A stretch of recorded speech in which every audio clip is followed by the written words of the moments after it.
Tukoy na ng mga otoridad ang pagkakakilanlan ng 4 sa 6 na mga suspek na nasa likod ng pananambang na ikinasawi ni na Barangay Chairman Jerry Prande ng Malibatuan, Arakan at kamag-anak nitong CAFGU member na si Jemar Prande nitong Sabado ng umaga sa kabaan ng Magpet, Arakan Road. Ayon sa Arakan Municipal Police Station, bagaman 4 na ang mga pangalan at 2 ang nananatiling John Does, pansamantala munang hindi isa sa publiko ang kanilang mga pagkakakilanlan upang hindi mabulabog ang isinasagawang follow-up operation ng pulisya.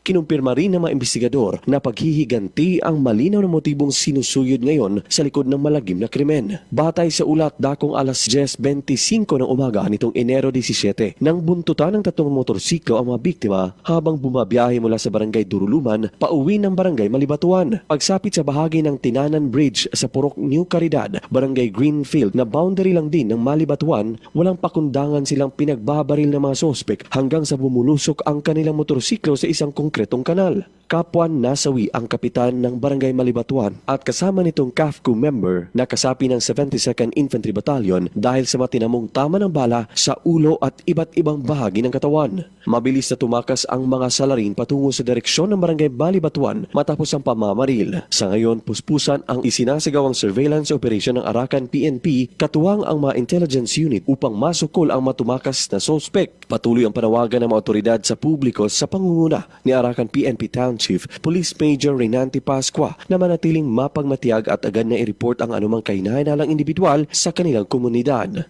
Luigi Alan Totor, NDBC, Bida Balita.